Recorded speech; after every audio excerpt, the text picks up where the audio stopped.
For the past 4 years, I've walked alongside Gary Humble and Tennessee Stands, helping when and where I can. After years of lunch meetings with Gary, I've realized how helpful and eye-opening a simple, casual conversation can be when trying to understand a very complex political issue. I hope this series has the same effect for you and sheds some light on some of the more important political issues we face today. I'm John Pfaender, and along with Gary Humble, we welcome you to the conversation.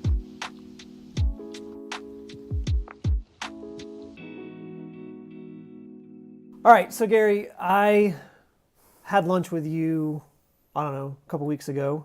And, feels like that. Yeah, and it was a realization for me as we had a conversation that I learned a ton of more information and more. I actually just grasped things better when I had a conversation with you about. So I watch every video you put out. I'll read every email that comes out with Tennessee Stands. But a lot of stuff ends up, for an everyday Joe like myself, sometimes it just goes over my head. Yeah. Sitting down for an hour at lunch with you, I was able to have a conversation. And based on that conversation, I learned way more just having an open conversation with you than any single video could have taught me. So that's kind of the precipice to this whole conversation piece. And I think what we're going to try to do moving forward is do one single subject matter a month to start off and just have this conversation. Yeah, have an opportunity to expound on some issues here and there that I think are really important, that deserve a deeper level of understanding than just a quick, sound bite. Here's what you should know. Yeah. And I think when two people conversate about it, it makes it easier for someone outside of that conversation even to pick up on some of those things that I learned and easier ways to grasp that information. So what are we talking about today? Yeah. We're going to talk about school choice, which is very pertinent to the time, and especially here in the state of Tennessee. We are in the throes. We are. And that was actually our conversation at lunch the other day because, again, I watched videos and I read the emails, just wasn't understanding completely why, for the most part, why you were so against it. And which is what I asked you at lunch. So coming straight out of the gate here today, I think that's where we started at lunch, and that's where I want to start today is why are you so against the school choice bill?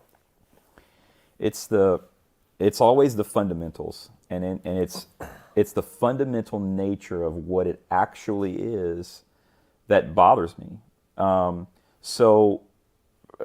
For the best way I think to set that up is if we were talking about school choice in any other scenario, and so take the word school choice out, and what I mean by that is the way school choice works, right? The way it functions, mm-hmm.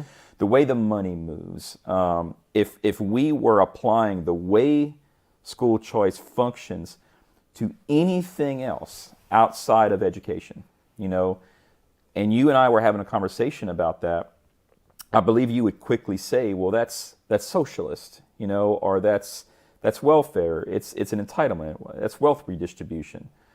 But these national organizations have been brilliant, by the way, at packaging this in such a way where when we have this conversation within the context of education, well, all of a sudden it's parental choice. It's parental rights. It's the right of a parent to choose their own child's education. It's all about rights and freedom somehow in education. And so the part that bothers me is I believe that people, really good, well-meaning people, by the way, that I think really do love freedom and they want all those things. I do too. I value parental rights. I value limited government. I value the fact that we need to do everything we can to make sure that all of our children have the best opportunities available to them to be educated. Those are all great things we all believe in. The problem is how we're using government to get there. See, for some folks, the ends justifies the means, but when you operate on principles, the means matter because the means and how we attack this issue now mm-hmm. may very well be the same means and now how we attack the next problem. So I didn't say a whole lot of specifics yet, except to say what I want to try to do here is get to understand the fundamentals, the principles behind what is happening, because that's really the why. Yeah. You know, it's not the function. It's not the fact that we need better outcomes for our kids. No one disagrees on that. Sure. You know, but how we get there matters. So you referenced there's a propaganda basically going on here with these national level organizations. They're using the buzzwords that those of us conservatives like to hear, but they're packaging it in a social welfare kind of way. Here's one. So we're funding students, not systems. So here's my question. Sounds great. Yeah, it sounds great. Elaborate on that. How are they correlating the parental right message with, and then but backing it up with a socialist plan? Yeah. So to make this really simple, and you know, here in Tennessee especially, let's just not say Tennessee, it's really across the country. Because there's multiple states fighting this fight. Yeah, you can track this in Oklahoma, in Missouri, in Texas, in Arkansas, in Arizona. The two organizations across the nation pushing this is American Federation for Children and Americans for Prosperity. And that's true in every state where you're having the school choice fight. And the message is, at least in Tennessee, let's be specific, you get $7,000 of your tax money back. Okay, that's key. That is a key talking point. You get $7,000 of your tax money back so that you as a parent can choose how your child is educated. Mm-hmm. Okay, now almost everyone agrees with that. That sounds wonderful. But here's some fundamental things to understand. The first one I want to attack is this idea that you're getting your tax money back. Okay. Well, see, now you're stealing my thunder, because that was going to be one of my questions for you. Yeah. But go ahead, go for it. Steal my thunder. It's the basis. I think it lays the foundation of everything that we're talking about. Because the argument is, but it's my money, why can't I use it? That's right. Yeah. The government has my money and I want to use it the way that I see fit. Right. All right. When someone says that something is yours, again, if we've got to dig down deep into the fundamentals. The thing that makes something yours is the fact that you can control it. Correct. You have absolute control over what is yours. Correct. You determine its destiny, right? You determine where it goes and where it doesn't go, right? So when we talk about my money, yes, I have money that I and I alone can control what I purchase with it, whether or not I invest it, how much of a return it's going to get, or whether I'm going to completely waste it and not get a return at all. You know, I control what I control, I own. This idea that we control these tax dollars, that they are our tax dollars, is emphatically false. Here's the truth. The government took your money and it's theirs. And the reason it's theirs is because you no longer have control over it. And so there are mechanisms we've put in place. Now, I'm not going to get into taxation. I hate taxes, but you know, we've all agreed as a society, or either agreed or we're forced into a situation in society where we pay a bloated government, or let me rephrase that. A bloated government takes our money, and if they don't take it or we don't give it up, they come after us for it. So they take it, right? And then they do what it comes out of our control, meaning it's no longer in our possession, and they do what they want to do with it. Well, how does that work? Well, those are public funds, and the way that we now structure and manipulate those funds is through our elected representation, which is what makes it public. Mm-hmm. So that money is not in our control. It's now in the control under the approval of a budget process by people that we elect. And those are public dollars. How do people that we elect control that money? How does government control money? Well, through regulations. Mm-hmm. You know, and everything that money touches is regulated by laws that we pass by virtue of the fact that the way our Republican system of government works, we've all agreed by our elected representation that this is how the money is going to be used and this is how the outcomes are going to be regulated. For example, a decent example of that would be public money pays for public roads.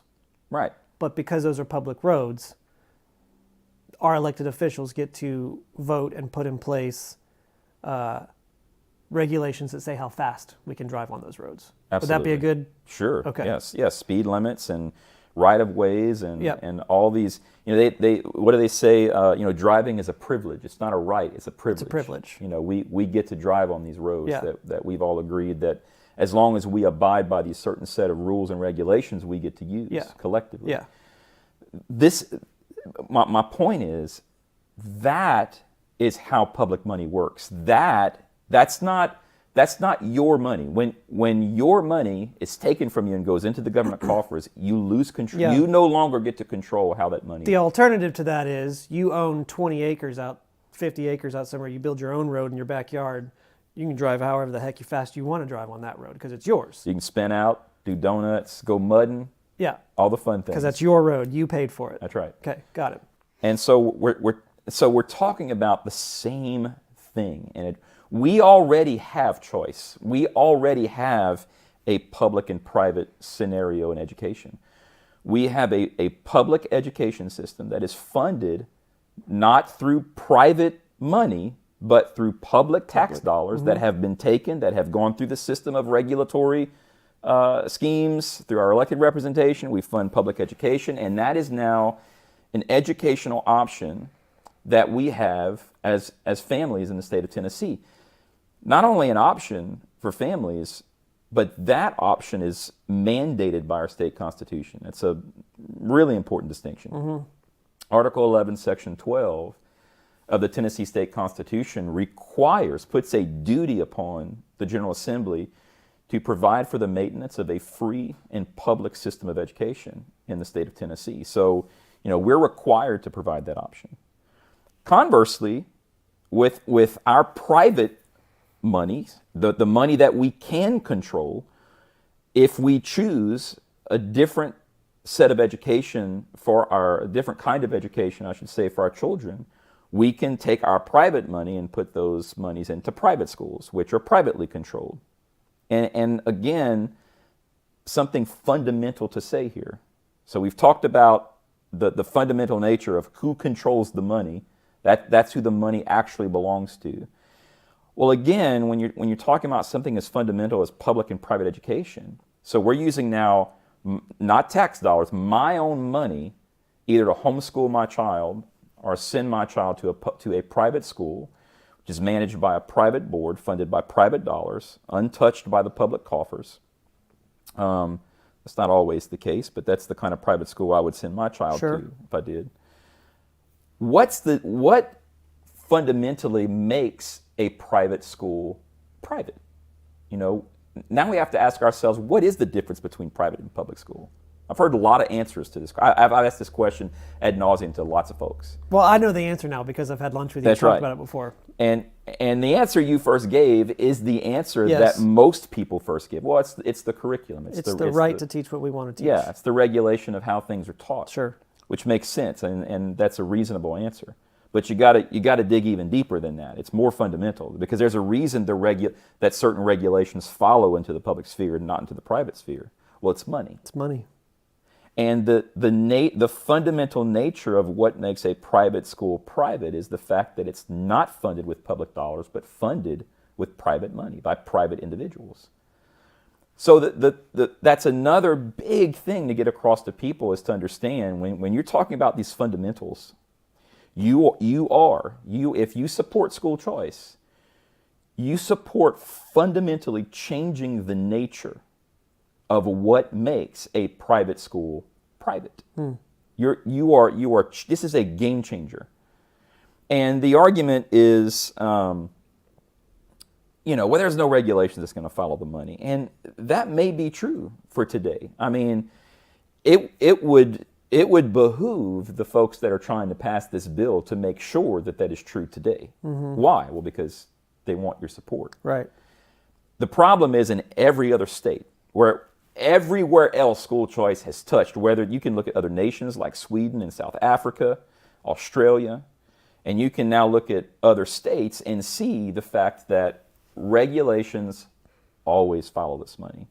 And we don't have to look at school choice to know that. I mean, Regulations follow public dollars. As Americans, we've experienced that through government on multiple levels in our lives. Always. We have conversations here in the state about what can we do to lessen our dependence on the federal government. We talk about getting federal money out of the state. Right. Well, why? Because of the strings that are attached to that money. It's not, everyone should understand that regulations always follow public dollars. Yeah. But what gets confusing, see, in the talking points of, well, yeah, but those aren't public dollars. It's my money.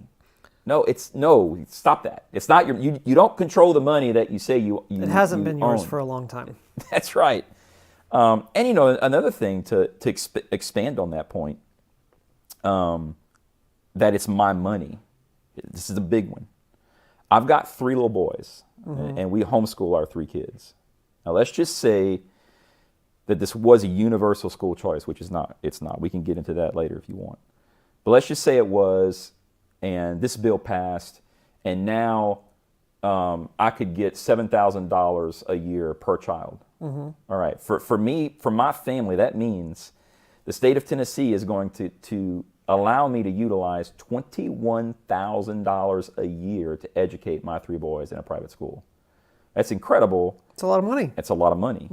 And it's reasonable why some people are very supportive of this. I mean, that sounds wonderful. I mean, right off the cuff, that's the reason why I was like, heck yeah, let's do this. Yeah, why not? Yeah. Look, people are squeezed, bro. I mean, I don't know of a family that's not working to figure out how they can readjust, their budget. Yeah. And so when something comes along like this and what the first thing people see is some level of relief, it's enticing. Yeah. Again, back to the fundamentals. I'll just tell you for me personally, and everyone will have to assess their own scenario. But for me personally, $21,000 a year for my 3 kids, John, there has never been a time, it is certainly not now, and I do not perceive a time in the future where I will ever pay $21,000 a year in taxes. Ever. Now, that's for me personally. Now, I'm not talking about federal income tax. I'm talking about to the state of Tennessee, whether through property taxes and sales, and property taxes and a small percentage of sales taxes is what funds public education right now. All right, that's what goes into the education coffers. I can't ever foresee a time where I put in $21,000 a year into the system. Yeah. So again, when you say it's my money, well, I'm not putting it into the system. So whose money is it exactly? Even if it was, quote, your money, you never put that much in there to begin with. Right. Yeah. So whose money? Well, it's someone else's. And that goes back to my original point. Separate education and school choice from the conversation. If we were just having a conversation about conservative principles, in every other sector of society, in every other situation, we would say, well, that's wealth redistribution. Yeah. That's a form of socialism.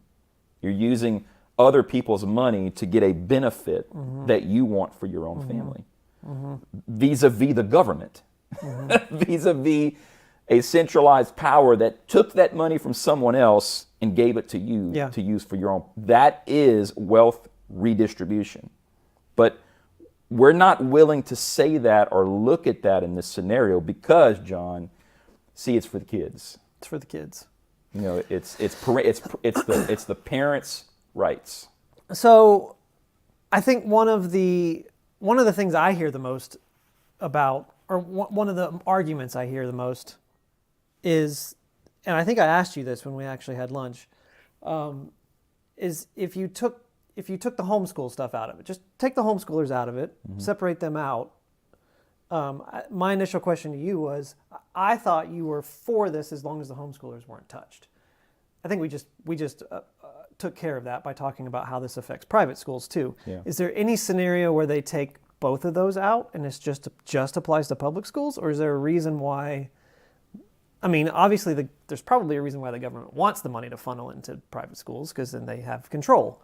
But is there any scenario where those two can be siphoned off and it just applies to public schools? I suppose there is. I don't think that's the way this is going to go down. There is a... Is that more appealing to you? Sure, as long as it's not touching the private sector. Yeah. 100%. Okay. I honestly, to some degree, I almost don't care what they do if it doesn't touch the private sector. Albeit the fact that I think we all agree there's things that need to happen to fix public education. So yeah. What I'm saying is, in terms of this particular effort, when we're talking about school choice, my concern is the public dollars going into the private sector. Okay. So then another point I brought up when we had our conversation, and I've heard this as well, even if the money flows to a private school, this child is in this public school, their parents want to put them in this private school, so $7,000 whatever dollars it is, follows them over here. That private school still has the ability to say, we don't accept this student. Yes. On a application basis. Yes. So therefore, the money's not getting into the private school. Yes. That's the argument. Yes. But the counter argument to that is the money would be assigned to existing students that are already in the schools as well, in the private schools as well, correct? Potentially.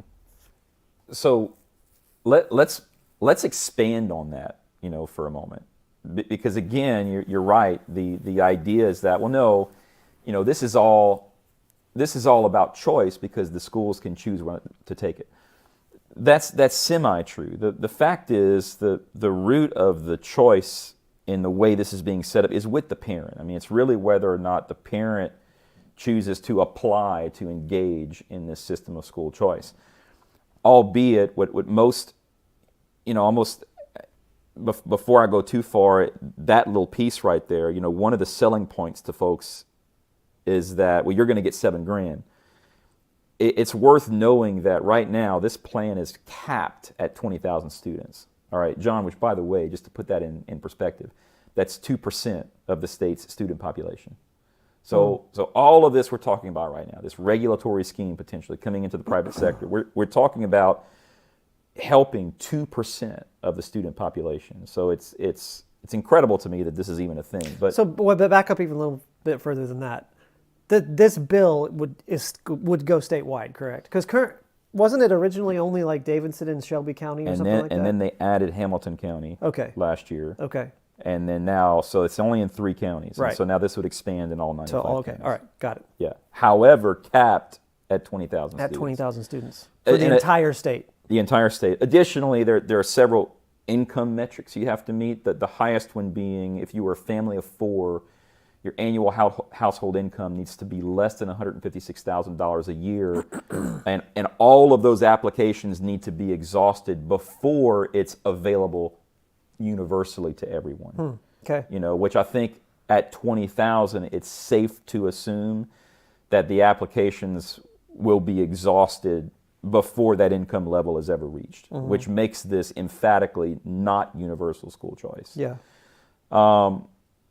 But beyond the applications and the cap and the fact that there are significant income restraints around qualifying for this in the first place, it is the parent's choice whether or not to take it. So back to whether or not the private school can reject this money.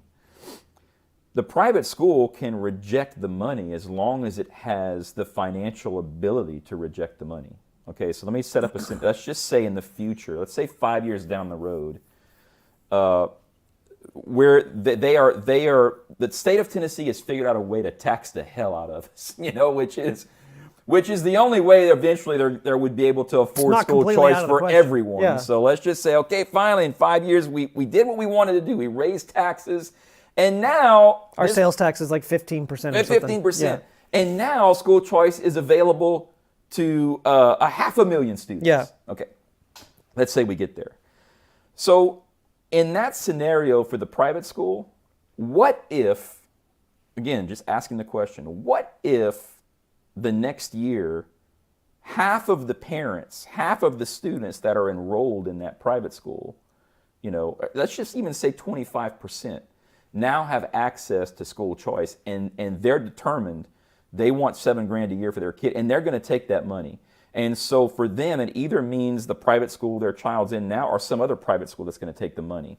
When private schools are faced with that decision, when a significant number of their enrollees, of their enrollment, are damned and determined to use this money, my question is, does the private school at that point, is it really their choice? Does a private school have the financial ability? Some probably do for a time. They have endowments, whatever.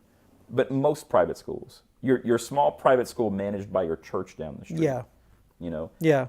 did they truly have the ability to say no to 50% of No. their enrollment if they don't want to take school choice dollars? No. So that this scenario eventually presents a conundrum to this landscape of freedom that we're setting up. Because at that point, we're talking about straight up dollars and cents. Yeah. You know, if you're a private school and you'd like to remain in business, you know, you may need to make a free market decision to go ahead and take these public dollars, because the parents are taking them whether you like it or not. Yeah. And if you don't like it, they're taking it to the private school down the street. Yeah, because what parent isn't going to want to add to their household bottom line? Especially if you got 3 kids and it's $21,000. Yeah, exactly. So I just, again, I say that's an extreme example, and you know, it would take time to get there. I don't know that it's that extreme. I mean, just it would be a matter of time. You know, it's not a tomorrow scenario. Right. It could be a 10 years from now scenario. Right. Yeah. You know, where this whole plot we've set up, now private schools are stuck. Yeah. There's no more options but to take the money. Yeah. It's this, the idea that's being sold that this is freedom for everybody, that statement could not be further from the truth. Yeah. Yeah. Well, I mean, we just went through like every single rebuttal I tried to give at lunch the other day. And it came down to, like you said, it came down to the fundamentals for me. At the end of our conversation at lunch the other day, I got it because you said, your question was, what's the difference between a private school and a public school? On a fundamental level, what's the difference? And it's who's paying for it and the money. So you put public money into private schools, you don't any longer have a private school. Money which whom is in control of said money. Well, correct. You know, yeah. Correct. But it's no longer a private school. You've now just created another public school. Yeah. And that's when it clicked for me. Or what do you call these things? They're public-private partnerships. You know, we did the same thing last year with toll roads. You know, we're gonna privatize our roads now and charge you a fee to use what used to be roads built in the public domain. Now we've privatized. So it's this. You can see this not just in education. I mean, it's all over. It's in healthcare. It's in transportation. It's in energy. It's this merging of private and public interests, and it's incredibly dangerous. I mean, we really have to be concerned about, at the end of the day, who's really controlling the regulatory schemes that we're all saying we agree to live by. Mm-hmm. Those waters are becoming very muddy. You know, in the school choice scenario, I believe we're giving much more power to our government in the private sector than we should. You know, when you look at something like public-private partnerships in the toll road area, you know, you're now ceding what is public regulatory space to private corporations. You know, it's going the opposite way. Mm-hmm. All of these things, we are, again, it's what I said earlier. The problem is those decisions are ends justifies the means. We are abandoning basic principles that we say we all agree on as conservatives. But to get some end, we're willing to abandon those principles and just do whatever it takes to get there. So I feel like school choice is a do whatever it takes scenario. Public schools are failing our kids. Agreed. We must do something. So let's do something. And the principles don't matter. We got to give parents a choice. It kind of really makes me mad because I got bamboozled. At least that's what it feels like, you know. I mean, this is a propaganda machine. They made you believe that you were about to get $7,000. They made me believe that this was something that aligned with my constitutionally conservative values. Yeah. If you break it down to the fundamental nuts and bolts of where the money's coming from and going, it's not. It's completely different. Yeah.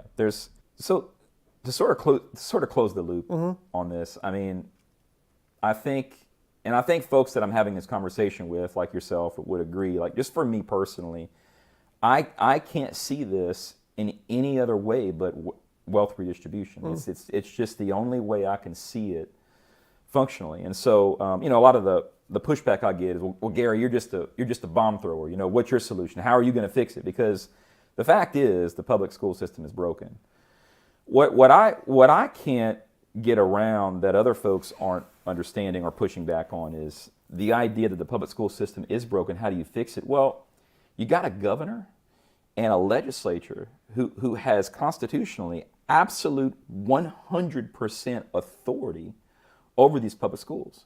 Yet we pass things like anti-CRT bills, but there's no enforcement mechanism. And, we still have wit and wisdom here in Williamson County, and everywhere else across the state, people are still seeing these methods of indoctrination happening. We're still, whether we're hanging LGBT flags, in our classrooms, or whatever's happening that we're fighting against, all of these regulations come out of the General Assembly. And the General Assembly has the ability to put a stop to all of it. A local school district's ability to govern those schools is confined and limited within the boundaries set for them by our General Assembly. Beyond that, our Commissioner of Education is hired and fired by one man, the governor. So when I look at things like that and I think, well, why are our school boards so woke? Why are we hiring woke educators commissioners of education whose stated goal, by the way, is to make schools less racist? Why are we hiring those folks when we hold the cards to decide who we want to put in charge? Yet the message is, we can't fix any of that, you see. That the things that we actually have control over, we can't fix. What we need to do to fix this is put public money into private schools. I'm sorry, I cry foul. Yeah. And that doesn't add up. That doesn't add up. And that actually is not the fix, in my opinion. Yeah. So, John, it's the fundamentals. No matter what subject we're talking about, I believe in them. And I believe that they are true. And I believe that we have to do what's necessary to stick to them, that it matters. So then, with this subject at hand and the fundamentals at hand, what is it that people can do right now to get involved or to push back? Yeah, call your legislators and tell them to vote no. Vote no on this. The funny thing is about the House legislation, at least, there are a lot of things in the omnibus portion of the bill that address a lot of issues in public schools, which are good things. It lowers the testing requirements, which is good. We've been saying we're over-testing our kids forever, so that's a good thing. There's some increased spending to rural school districts. Don't have a problem with that either. There's some increases for the state to reimburse LEAs for health benefits for teachers. As long as we can afford it, don't see a problem with that either. There are things that are in the bill that I think are good for public education. Yeah. The problem is they've wrapped it into this school choice piece. So as long as school choice is in there as written, I would contact your state senator, state representative, ask them to vote no. This is wealth redistribution. We do not need another welfare scheme in our state to fix education. It's not worth the risk on the possible future regulations. Let me restate that, on the imminent future regulations that will make their way into the private sector. So this bill needs to die a horrible, horrible death. Well, what's the current outlook on this bill?